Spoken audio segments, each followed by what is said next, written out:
Halo InMover, kembali dengan channel Info Movie kesayangan Anda.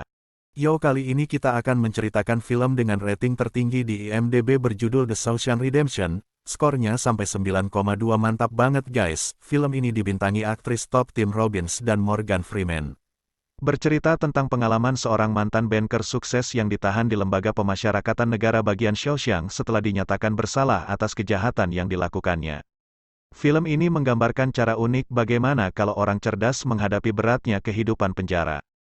Ngomong-ngomong, genre film ini drama dan fiksi kriminal, jadi bagi kalian yang cuma suka lucu-lucu atau action, saya tidak menyarankan. Filmnya berdurasi 2,5 jam, dan karena sangat bagus memang nggak bisa benar-benar meringkas film ini dalam durasi yang singkat, tapi sebagai jaminan worth it untuk ditonton. Langsung aja ke inti cerita, namun sebelum kita mulai saya ingatkan kembali konten ini mengandung spoiler.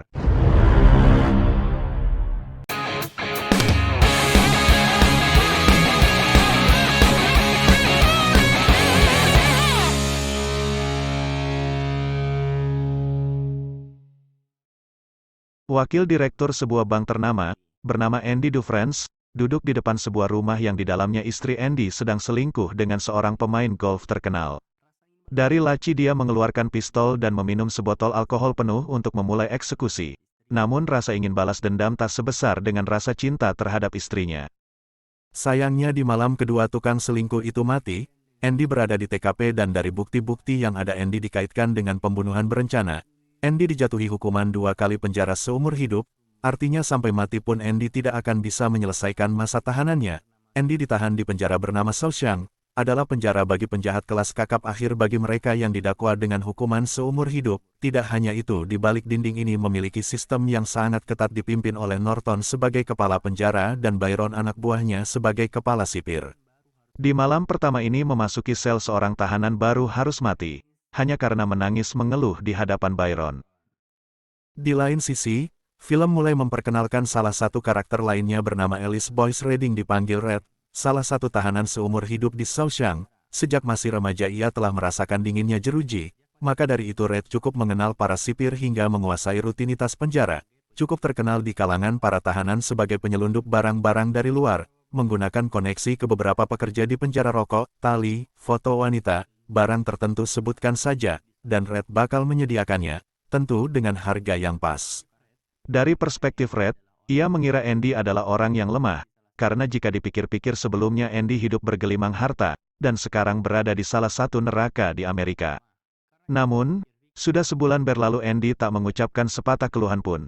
Soal kehidupan penjara, ia juga tak mengajak seorang pun untuk berbincang.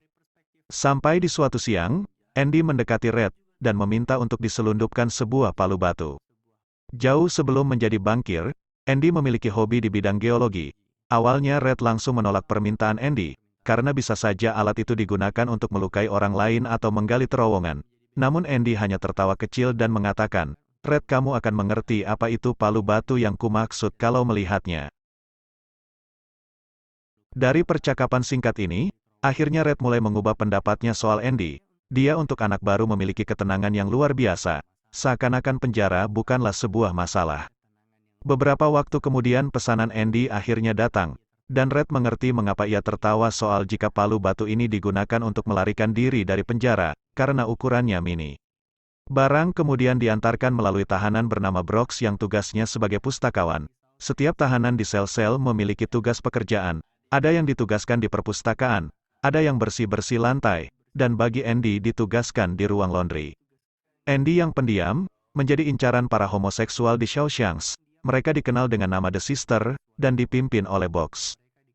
Tidak jarang ketika waktu kerja di gudang belakang, Andy harus mempertahankan dirinya dari serangan The Sisters. Tak jarang wajahnya selalu dipenuhi dengan memar, karena menolak ajakan mereka, tidak sekali dua kali. Hal ini berlangsung hingga 2 tahun tapi, Andy tidak pernah mengeluh. Sampai di tahun 1949, saat beberapa tahanan ditugaskan membantu perbaikan atap di salah satu gedung di luar penjara, dan Andy termasuk salah satunya. Sambil bekerja Andy telah menguping pembicaraan Byron, yang mengeluh soal mendapat warisan dari almarhum kakaknya, sebesar $35.000. Namun, karena ketatnya sistem pajak Amerika, kemungkinan nanti saat sampai ke tangannya hanya tinggal separuh dari nilai warisan yang diterima. Andy mendekati Byron.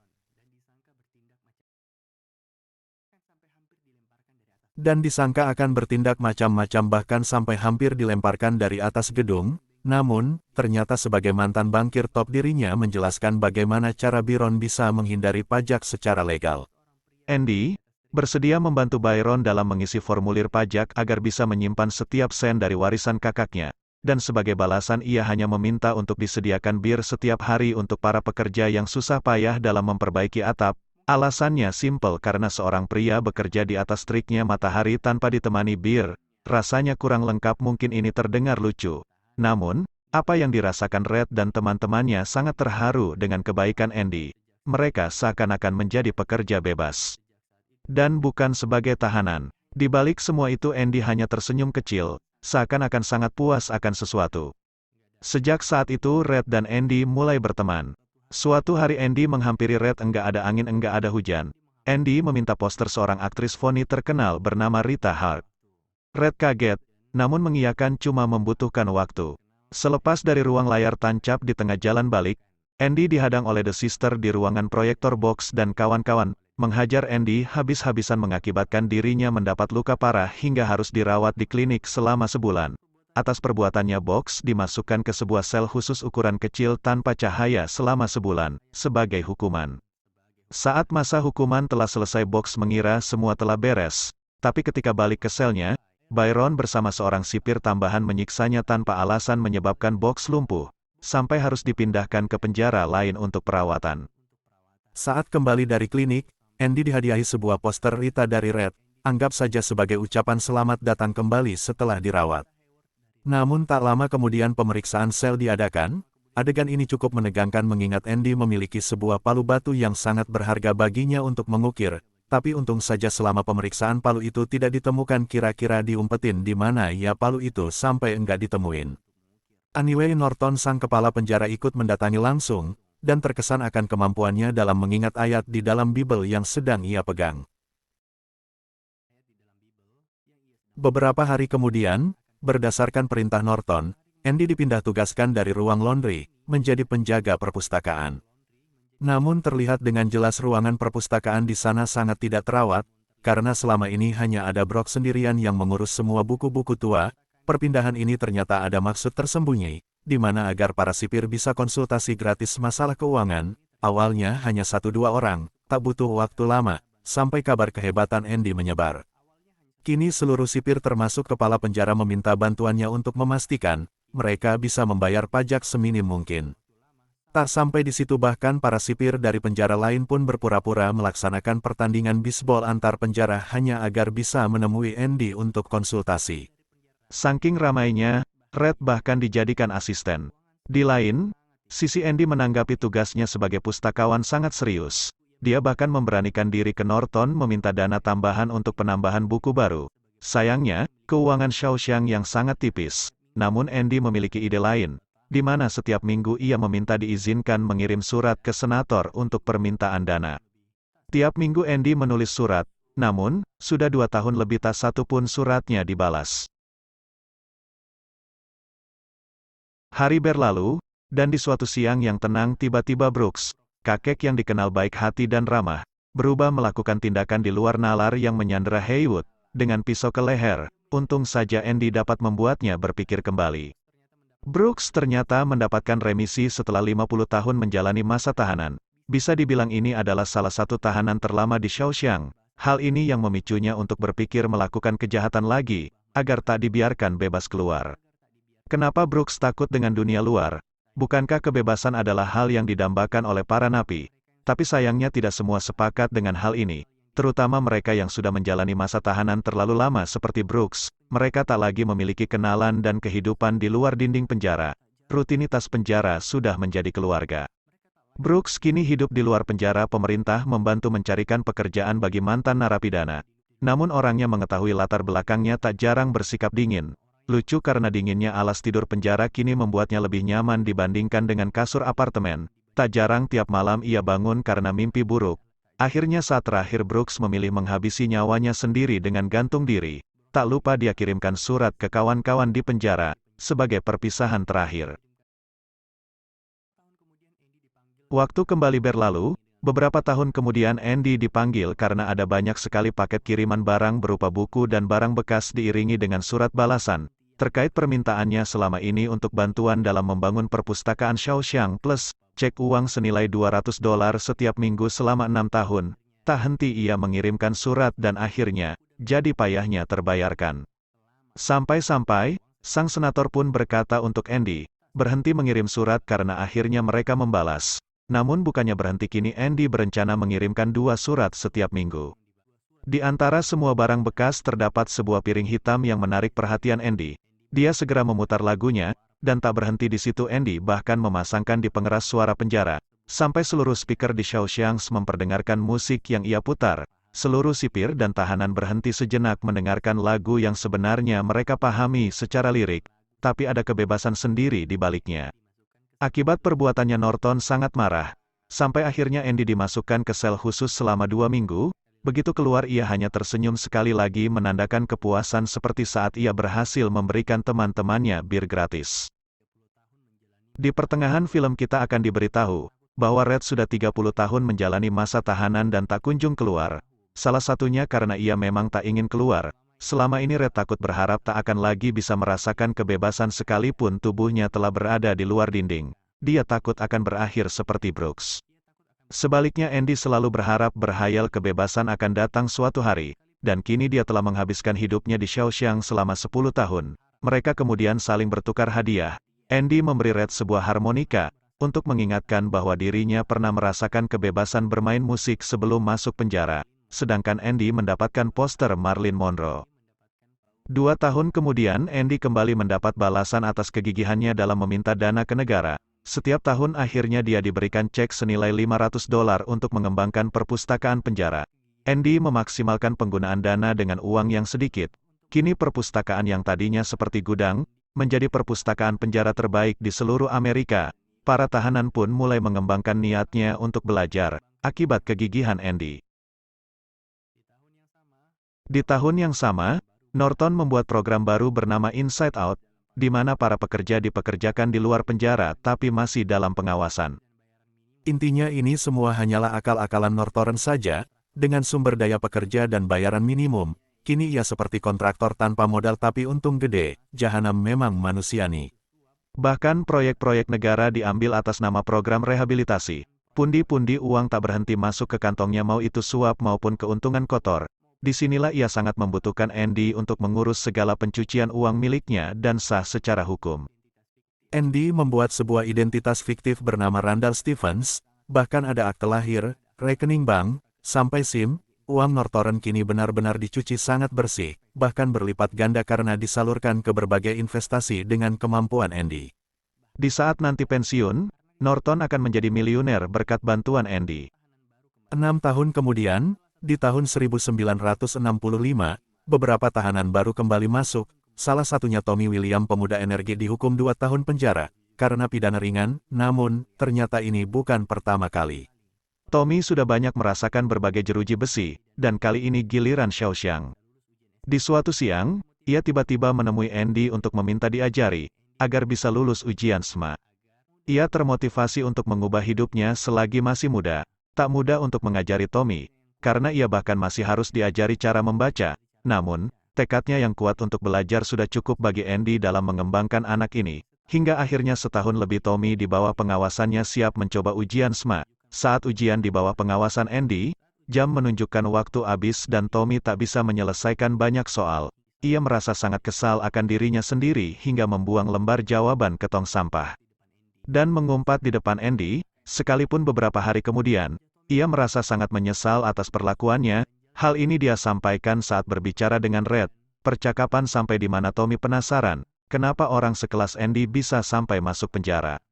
Red pun menceritakan kisah Andy. Seketika wajah Tommy berubah, seakan-akan ada sesuatu yang ganjal dari cerita kejahatan ini. Akhirnya di perpustakaan Tommy menceritakan bagaimana ia keluar masuk penjara hingga suatu hari ia di sebuah penjara yang dirinya harus satu sel dengan orang lain yang bernama Elmo Black, penjahat yang sudah melakukan banyak sekali kejahatan dan senang menceritakannya. Sampai suatu waktu, ia mengatakan bahwa dirinya pernah bekerja di sebuah klub perkumpulan orang kaya. Lalu suatu malam memutuskan untuk mengikuti salah satu dari mereka dan merampok rumahnya. Orang kaya itu adalah seorang atlet golf terkenal, yang ternyata bersama selingkuhannya di atas kasur. Karena melawan saat dirampok, Black memutuskan untuk membunuh mereka berdua. Ia melanjutkan cerita sambil tertawa mengatakan lucunya atas perbuatannya ini yang dihukum malah suaminya yang seorang banker. Tanpa sepatah kata pun selesai Tommy cerita, Andy langsung menemui Norton untuk meminta bantuan, karena, cukup dengan kesaksian Tommy dirinya memiliki bukti baru untuk persidangan, namun ia malah ditolak mentah-mentah. Andy sempat mengungkit tak akan membocorkan rahasia Norton jika ia berhasil bebas, hanya saja hal itu malah membuatnya semakin marah, dan tanpa alasan yang jelas Andy malah dijebloskan masuk ke sel khusus selama sebulan. Beberapa hari kemudian, teman-teman Andy mengetahui kebenaran asli kisah hidupnya. Di lain sisi Tommy mendapat surat dari Dinas Pendidikan, terkait sertifikat hasil kelulusannya dengan nilai C-. Kertas jawaban yang kemarin dibuang ternyata dipungut Andy kembali dan dikirimkan untuk Dinas Pendidikan. Sekali lagi kegigihan Andy membuahkan hasil, kini Tommy bisa memiliki masa depan yang lebih cerah. Sipir yang berjaga di sel khusus menyampaikan kabar kelulusannya ke Andy saat membawakan makanan. Tommy sendiri tak lama kemudian dipanggil menghadap Norton tepat di depan pagar penjara. Sangat sunyi dan di sana Norton menanyakan dengan sangat serius. Apakah yang ia sampaikan ke Andy adalah sebuah kebenaran, dan apakah dirinya bersedia bersaksi di pengadilan dan diambil sumpahnya? Tak sedikit pun ragu, Tommy rela melakukan apapun untuk membalas kebaikan Andy. Dengan kode dari Norton dari belakang tiba-tiba Byron menembakkan 4 peluru membuat Tommy tewas di tempat. Sakit memang si Norton nih. Besoknya tepat sebulan hukuman Andy, Norton sendiri menghampirinya dan menyampaikan kabar duka tewasnya Tommy. Karena dianggap mencoba melarikan diri dari penjara, tentu Andy sudah tahu kalau itu semuanya alasan belaka, makanya ia menyampaikan tak ingin lagi membantu Norton dalam pencucian uang. Namun Andy bukan dalam posisi yang bisa mengancam, kini ia diberikan pilihan akan kembali seperti awal dan mendapatkan fasilitas, atau setiap hari disiksa di penjara dan dibiarkan diperkosa oleh para homoseksual. Serta seluruh perpustakaan yang ia bangun selama ini akan dibakar oleh Norton. Untuk memikirkan jawabannya Norton menambah hukuman Andy di kurungan khusus menjadi 2 bulan. Itu adalah rekor terlama seorang tahanan pernah berada di sana. Keluar dari sel khusus terlihat Andy tertekan dan memikirkan banyak hal. Red mencoba mendekatinya dari sana. Andy berkata, bahwa ia membayangkan dirinya akan keluar dari penjara dan menikmati hidup di Zihuatanejo, sebuah daerah di Meksiko dengan pantai Pasifik yang indah. Ia berhasil memiliki hotel sendiri dan membeli kapal bekas untuk diperbaiki. Agar bisa mengajak para pengunjungnya memancing, ia juga tak lupa mengajak Red nanti jika keluar dari penjara bekerja sama untuk membantu usahanya. Namun Red benar-benar putus asa dengan keadaan. 40 tahun sudah dirinya di Shawshank, bagi Red ia takut akan berakhir seperti Brooks ketika bebas. Dan menurutnya Andy terlalu berharap akan kebebasan yang mustahil dia dapatkan. Namun Andy hanya meminta bantuan terakhir ke Red, di mana jika ia berhasil bebas dari penjara Andy memohon untuk Red menemukan sebuah lokasi di Boston. Di tengah ladang jagung terdapat sebuah pohon ek dan di dekatnya terdapat bebatuan yang ditandai. Di bawahnya terkubur sesuatu dan Andy menginginkan agar Red memiliki apapun yang terkubur di bawah batu itu. Namun apa yang berada di sana tak sepatah kata pun dijelaskan oleh Andy. Red hanya mengiyakan permintaan sahabatnya. Para sahabatnya pun mulai khawatir soal sikap Andy yang tak seperti biasanya. Bahkan mereka semakin khawatir Andy berencana bunuh diri karena pagi itu ia sempat memesan sebuah tali sepanjang 6 meter. Malamnya seperti biasa Andy menghabiskan waktu menghitung dan mencatat seluruh pemasukan kotor Norton. Sebelum memasukkan buku keuangan kembali ke brankas, Andy memberitahu tentang ada 3 deposit untuk malam ini. Terakhir, sebelum pulang Norton menyuruh Andy menyemir sepatu dan membawa pakaiannya untuk dilondri. Malam itu Andy memasuki selnya cukup larut. Dari sel lain Red memperhatikan, khawatir sahabatnya akan bunuh diri. Sepanjang malam di tengah badai, Red benar-benar tak bisa tidur memikirkan keselamatan Andy. Dan benar saja pagi harinya saat apel berbaris di depan sel hanya Andy yang tak keluar dari kamar. Sampai penjaga marah memanggilnya tapi tak ada jawaban. Saat diperiksa ke selnya bukannya mati tapi Andy hilang secara misterius tanpa jejak. Norton sangat terkesal akan kejadian ini. Bahkan sampai meminta penjaga menginterogasi khusus orang-orang yang dekat dengan Andy terutama Red.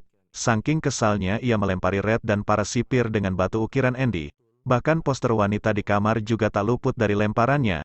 Namun bukannya memantul batu menembus poster dan membuat sebuah lubang.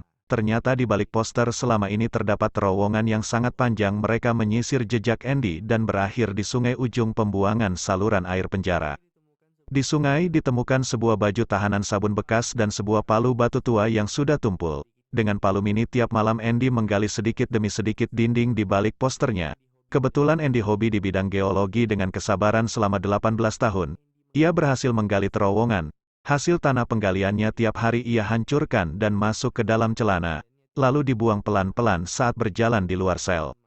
Malam terakhir saat di penjara Andy menukar segala buku dan berkas file pencucian uang Norton dengan sebuah Bible dan file tiruan, agar tak diperhatikan saat memasukkan ke berangkas. Andy membuat Norton menoleh memeriksa 3 deposit baru. Sepatu Norton ia semir dan dipakai sendiri memasuki selnya untuk terakhir kali, tanpa satupun yang sadar. Di balik jaket dan kemejanya terdapat baju Norton yang ia lipat dan dimasukkan ke dalam plastik bersama berkas-berkas penting lainnya, dan tali yang ia pesan kemarin ternyata. Untuk mengaitkan plastik barang ke kakinya selama merangkak, ujung terowongan ini terhubung ke saluran pembuangan utama penjara. Andy menghancurkan pipa menggunakan batu. Ia merangkak melewati kumpulan kotoran manusia hingga tiba di ujung sungai. Nah, masih ingat dengan identitas fiktif yang dibuat Andy bernama Randall Stevens? Segala berkasnya mulai KTP, SIM dan sebagainya, digunakan Andy untuk datang ke bank dengan sangat rapi menggunakan pakaian Norton yang ia curi dan menarik seluruh depositnya selama ini. Tak satu pun orang curiga karena bahkan tanda tangan Randall Stevens cocok dengan tanda tangan Andy. Total uangnya ya tadi pagi itu senilai 370.000 US dollar tahun 1966. Nominal ini terbilang sangat banyak. Terakhir ia mengirimkan paket berkas-berkas bukti pembunuhan, pencucian uang dan korupsi di Shawshank ke salah satu koran terkenal. Tak butuh waktu lama di pagi yang sama saat koran menerbitkan berita soal Shawshank, kejaksaan datang ke sana dan Byron akhirnya ditahan atas pembunuhan. Norton sendiri membuka berangkas, dan menemukan berkas-berkas yang selama ini hilang diganti dengan Bible milik Andy, yang selama ini ternyata di dalamnya dipotong untuk menyimpan palu kecil. Saat dia akan ditangkap daripada di penjara, Norton akhirnya memilih menghabisi nyawanya sendiri. Beberapa waktu setelah semua kejadian berlalu, Red menerima poster yang ia yakini dari Andy yang kini memulai hidup sesuai dengan harapannya. Tak jarang para tahanan membicarakan kisahnya yang luar biasa dan mengingatkan Red betapa ia merindukan sahabatnya. Sekali lagi Red dipanggil untuk pemberian remisi. Namun tak seperti biasa jawaban dari mulutnya selalu sama setiap tahun. Kini Red memberanikan diri memberikan jawaban yang berbeda yang berhasil meyakinkan para penguji. Setelah 40 tahun di penjara, akhirnya Red menghirup udara bebas. Walaupun demikian dunia luar terasa asing baginya. Ia bekerja sebagaimana Brooks kemarin sempat dipekerjakan, bahkan tinggal di apartemen yang sama. Kini ia merasakan apa yang kemarin Brooks rasakan. Tak ada kerabat maupun sahabat sempat dirinya berpikir untuk bunuh diri. Hanya saja ia telah membuat janji ke Andy untuk ke Boston dan menggali sesuatu yang sudah disiapkan untuknya. Seperti instruksi sahabatnya, tepat di dekat pohon ek di antara bebatuan, ada satu yang berbeda. Di bawahnya terdapat sebuah box besi. Saat dibuka berisi surat dari Andy yang ternyata sudah menduga Red akan memenuhi janjinya dan mengajaknya ikut bergabung di kota yang pernah ia sampaikan di Meksiko, di mana harapan dan mimpi Andy menghabiskan hidup. Orang-orang menganggap mimpi Andy mustahil selama ini, tapi kini ia membuktikan ke Red bahwa bermimpi dan berharap akan kebaikan bukanlah hal yang buruk. Di dalam surat juga terdapat amplop berisi uang tebal. Akhirnya Red mulai memberanikan diri, dimulai dengan dirinya berharap bisa menyeberangi perbatasan, dan akhirnya menemukan kembali sahabatnya yang kini sedang asyik memperbaiki kapal tua di pinggir pantai Pasifik. Film pun selesai. Jangan lupa subrek ya guys.